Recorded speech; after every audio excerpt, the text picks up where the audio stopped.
오늘도 더 굳건한 믿음을 세우고 큰 은혜를 받기 위해 수혜에 오신 여러분들을 주의 이름으로 환영하며 축복합니다.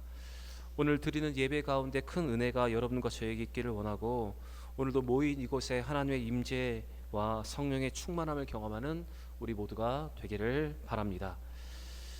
우리가 사는 이 시대는 점점 여유가 없어지고 있는 것 같습니다. 사람들은 조급함에 시달리고 그 조급함으로 점점 평강을 잃어가고 있습니다. 들리는 여러 가지 세상의 소식으로 인해서 점점 불안해하며 살아가는 것이 이 시대의 모습이라 저는 생각합니다.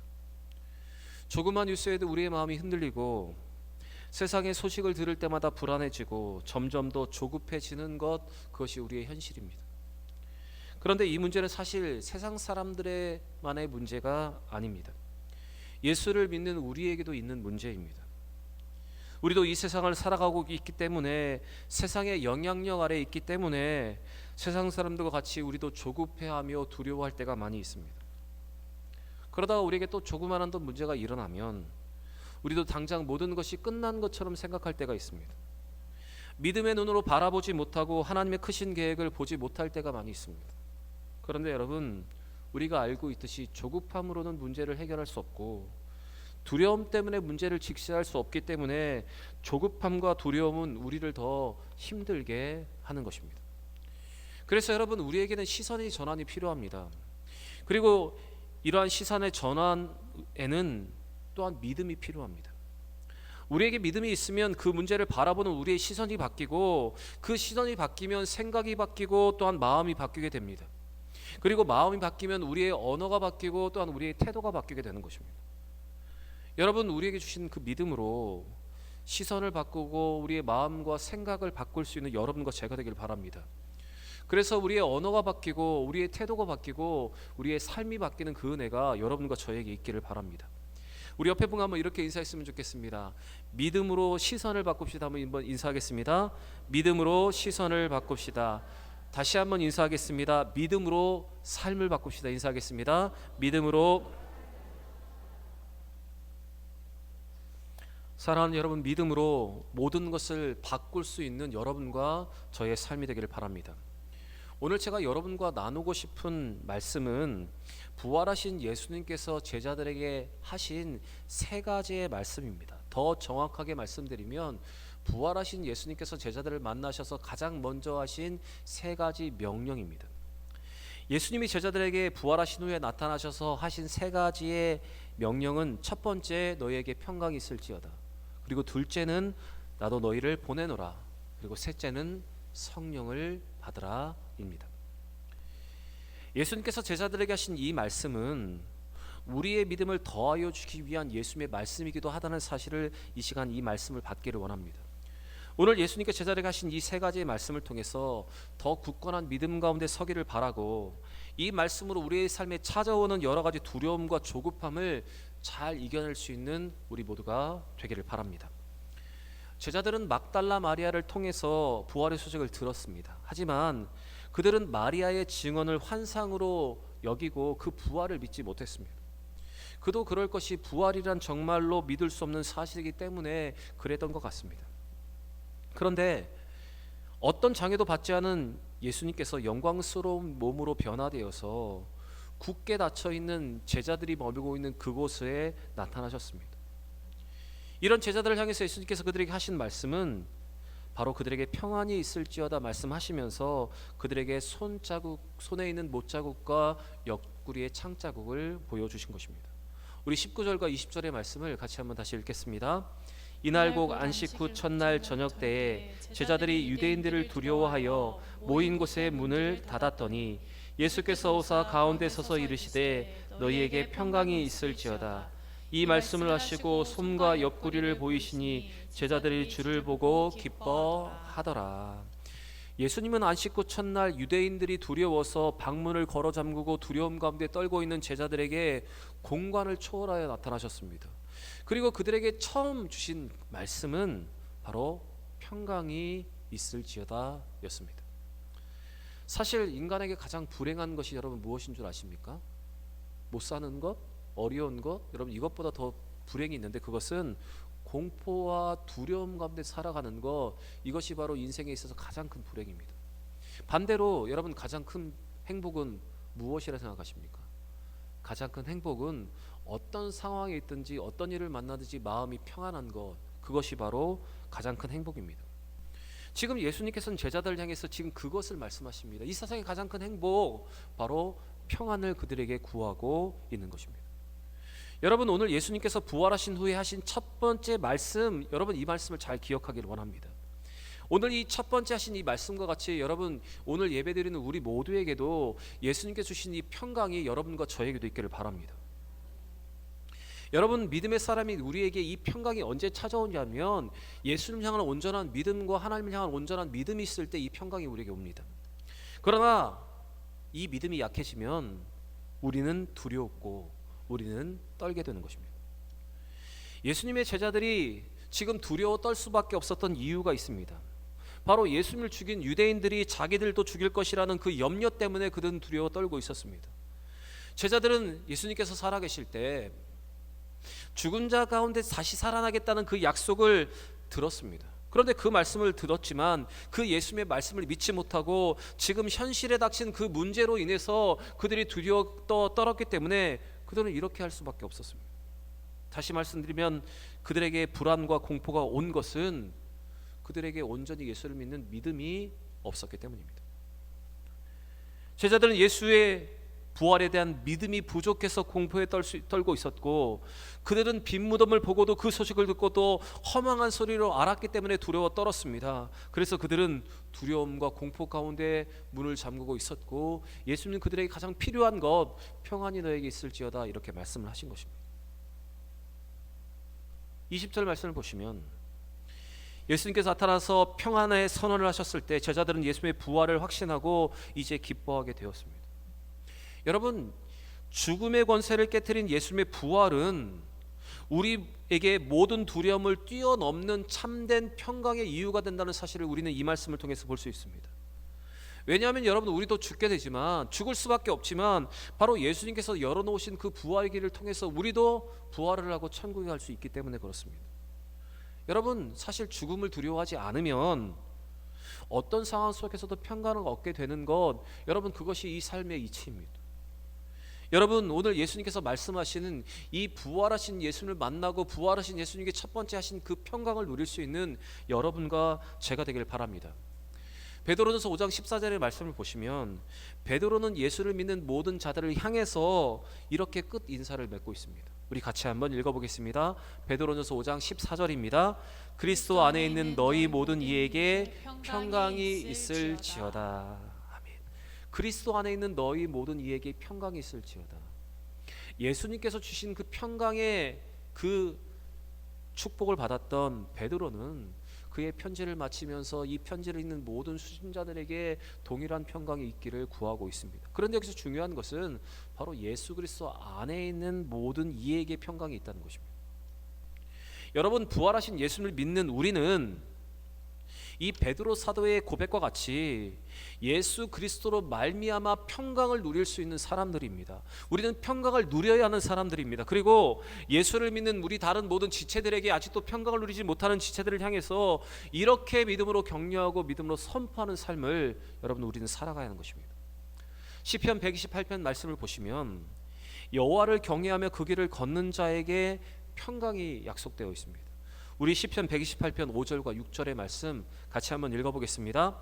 여호와께서 시온에서 내게 복을 주실지어다. 너는 평생에 예루살렘의 번영을 보며 내 자식의 자식을 볼지어다. 이스라엘에게 평강이 있을지로다. 여러분, 하나님이 약속하신 말씀입니다.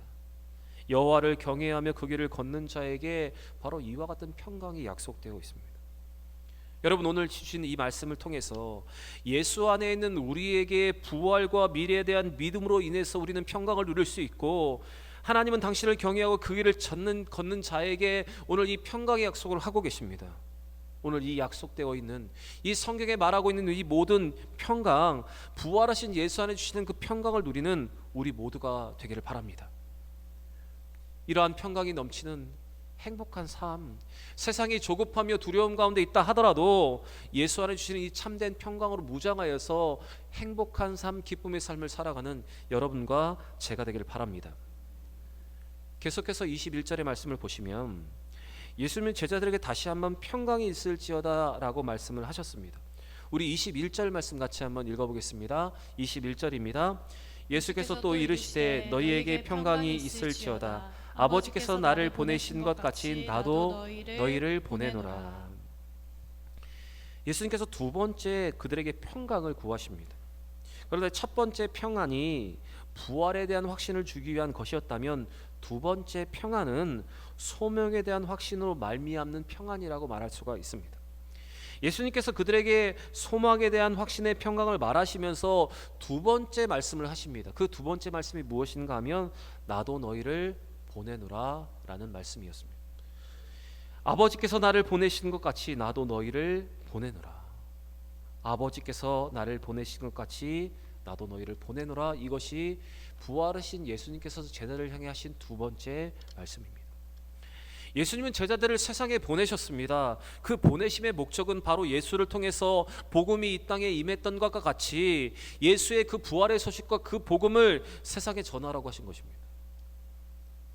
예수님께 제자들에게 하신 두 번째 말씀은 바로 그들의 사명에 대한 것이었습니다. 그것은 예수님의 그리스도로 말미암은 죄사함의 기쁜 소식을 세상에 전파하는 일이었습니다.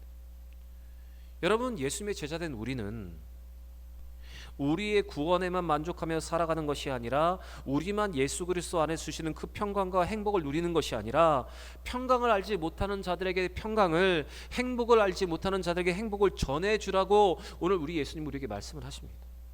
그리고 그 평강과 행복의 시작이 바로 복음에 있다는 것을 기억하면서 그 복음 전하기를 원하시는 것입니다. 그래서 23절의 말씀과 같이 복음을 받아들이고 회개하는 자에게는 사죄의 역사가 일어나게 되고 거부하는 자는 죄가 그대로 남아 있어 끝내 심판을 받게 되는 것입니다. 제가 23절의 말씀을 한번 읽겠습니다. 너희가 누구의 죄든지 사하면 사하여질 것이요 누구의 죄든지 그대로 두면 그대로 있으리라 하시니라. 예수님께서는 우리를 그냥 보내지 않으십니다. 예수 그리스도 안에 있는 죄 사할 수 있는 능력을 주시고 그것을 감당할 수 있는 힘을 주시는 분이 우리 예수님이십니다. 무엇보다도 우리에게 믿음을 주시고 우리에게 확신을 주시는 분이 바로 우리 예수님이십니다. 우리는 이제 예수님의 말씀처럼, 예수님의 명령처럼 이제 나도 너희를 보내노라는 그 말씀과 같이 우리도 주를 위해서 이제 복음을 전하는 삶을 살아가야 하는 것입니다. 그래서 사도 바울은 사도행전 20장 24절에 그는 이렇게 고백을 하고 있습니다. 우리 같이 한번 읽겠습니다. 나의 달려갈 길과 주 예수께 받은 사명 곧 하나님의 은혜의 복음을 증언하는 일을 마치려 하면은 나의 생명조차 조금도 귀한 것으로 여기지 아니하노라.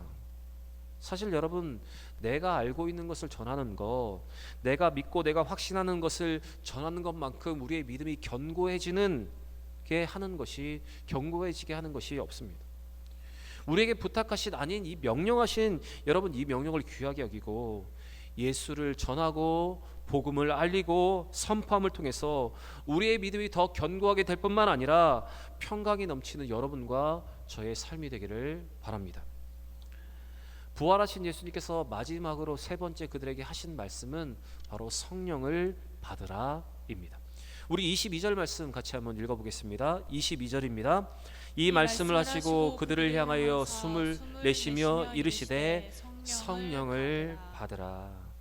사실 말씀을 준비하면서 예수님께서 하신 세 번째 이 말씀, 성령을 받으라, 이 말씀을 사실 두 번째 대지로 놓고 싶었습니다. 왜냐하면 이것이 문맥상으로 더 맞기 때문에 그렇습니다. 그런데 오늘 예수님 말씀을 잘 보시면 예수님 제자들을 보내시면서 나도 너희를 보내노라 말씀하실 때 그들을 그냥 보내지 않으셨습니다. 예수님께서 그들에게 성령을 받으라 말씀을 하셨습니다. 그리고 그 성령의 권능으로 말미암아 죄사함의 권세를 그들에게 주셨습니다. 예수님께서는 요한복음 14장부터 16장에서 계속해서 내가 떠나야 보혜사 성령이 너에게 온다, 보혜사가 너에게 오시면, 성령이 너에게 오시면, 이 말씀을 계속해서 강조하셨습니다. 그것이 더 유익하다고 말씀하셨습니다. 우리 요한복음 16장 7절부터 8절의 말씀을 같이 한번 읽어보겠습니다. 그러나 내가 너희에게 실상을 말하노니 내가 떠나가는 것이 너희에게 유익이라. 내가 떠나가지 아니하면 보혜사가 너희에게 오시지 아니할 것이요 가면 내가 그를 너희에게로 보내리니 그가 와서 죄에 대하여 의에 대하여 심판에 대하여 세상을 책망하시리라. 아멘. 여러분, 그래서 오늘 이 말씀과 같이 예수님의 승천 이후의 신약 시대를 살아가는 우리에게 중요한 것이 있습니다. 그것은 바로 성령을 받는 것이고 성령 충만한 것. 여러분, 그것이 너무나 중요합니다. 여러분, 성령 충만해야 능력 있는 삶을 살아갈 수 있고 성령 충만해야 주의 일을 감당할 수 있기 때문에 그렇습니다. 그리고 성령 충만해야 평강이 넘칠 뿐만 아니라 우리가 성령 충만해야 이 전도의 사명, 복음 전하는 사명을 감당할 수 있기 때문에 그렇습니다. 사실 제자들이 기쁨 가운데 담대하게 복음을 전할 수 있었던 이유도 그들에게 성령이 임했기 때문입니다. 오순절 그들이 성령을 받고 난 후에 그들의 삶은 이전 삶과 완전히 다른 삶을 살았습니다. 이전까지 두려워 떨고 있던 그들이 성령을 선물로 받은 후에 담대하게 예수 그리스도를 전하기 시작했고 그 복음의 능력이 나타나기 시작했던 것입니다. 그래서 여러분, 제자들의 삶을 요약하면 예수 만나기 이전과 예수 만난 이후의 삶이 비교가 되고 성령 받기 전과 성령 받은 후가 구별되는 것, 바로 그것이 제자들의 삶입니다. 여러분, 오늘 예수님께서 부활하신 후에 세 번째 제자들에게 말씀하신 이 말씀처럼 우리도 성령을 받아야 평강이 넘치고 성령을 받아야 우리도 사명을 감당할 수가 있는 것입니다. 그런데 여러분, 성령 충만 없이 일을 감당하다가 문제가 생기고 성령과 동행함 없이 자기의 힘으로 일을 하려다가 여러분, 우리가 넘어지게 되는 것입니다. 에베소서 5장 17절과 18절의 성경은 우리에게 이렇게 말합니다. 같이 읽겠습니다. 그러므로 어리석은 자가 되지 말고 오직 주의 뜻이 무엇인가 이해하라. 술 취하지 말라. 이는 방탕한 것이니 오직 성령으로 충만함을 받으라. 여러분, 성령으로 충만해야 하나님의 뜻이 무엇인지를 이해할 수 있고 성령이 충만해야 우리가 하나님의 뜻대로 살아갈 수 있으며 성령이 충만해야 여러분, 이 땅에서 우리는 능력 있는 삶을 살아갈 수가 있습니다. 우리는 성령 충만을 외치며 성령 충만을 하고 싶어 합니다. 그런데 여러분, 성령 충만은 그냥 되어지지 않습니다. 마가의 다락방에서 120명의 제자들이 성령을 받을 때의 사건을 한번 기억해 보시기 바랍니다. 그들은 간절한 마음으로 기도했습니다. 언제 임할지 모르는 성령이지만 그들은 120명이 한 다락방에 모여서 간절히 기도했습니다. 그리고 충분한 기도가 있었을 때 성령이 그들에게 임하기 시작했습니다. 여러분, 120명의 예수님의 제자들이 간절히 기도했을 때 성령을 선물로 받았던 것처럼 우리의 기도, 우리의 찬양, 우리의 예배 같은 믿음의 재료가 들어가야 여러분, 성령의 불꽃이 타오르고 우리도 성령 충만할 수 있다는 사실을 여러분 기억하기를 바랍니다. 그냥 가만히 있으면 성령 충만한 것이 아니라 말씀에 계속 우리의 삶을 비추어보고 우리의 마음을 하나님께 앞에 고백하고 하나님의 살아계심을 고백할 때 여러분, 우리는 성령 충만할 수 있는 것입니다. 사랑하는 여러분, 오늘 예수님의 세 번째 말씀과 같이 우리 모두 다 성령 충만하기를 바랍니다. 그래서 성령을 통해 주시는 그 평강과 담대함을 소유하고 그리고 하나님께서 주시는 그 확신으로 이 세상의 모든 사역들을 잘 감당할 수 있는 여러분과 저의 삶이 되기를 원합니다. 성령 충만하여 흔들리는 세상 속에서 두려움과 어려운 마음이 가득한 세상 속에서 믿음의 중심을 잘 잡고 평강을 누리며 사명을 잘 감당할 수 있는 여러분과 제가 되길 바랍니다. 여러분, 세상은 여전히 두려움과 조급함으로 점점 평강이 사라져가고 있습니다. 다른 것에서 행복을 찾다가 참된 행복이 무엇인지를 잃어버린 이 세상 속에서 여러분, 우리는 살아가고 있습니다. 이러한 세상 가운데 우리는 주의 말씀으로 무장하고 믿음으로 살아서 성령 충만하여서 이제는 우리는 평안함과 담대함으로 우리에게 주신 그 사명을 감당해야 합니다. 사랑하는 여러분, 오늘 부활하신 예수님께서 제자들에게 하신 이 세 가지의 말씀을 기억하시면서 다시 말씀으로 무장하고 더 굳건한 믿음 위에 서서 평안과 성령 충만함과 예수 그리스도께서 우리에게 주신 그 사명을 잘 감당하는 여러분과 제가 되길 바랍니다. 부활의 확신과 주께서 주신 약속의 말씀의 확신으로 평안을 누리고 성령 충만하여 주께서 맡기신 그 사명을 잘 감당하는 저와 우리 모든 대형의 성도들이 되시기를 우리 구주 예수의 이름으로 간절히 축원합니다.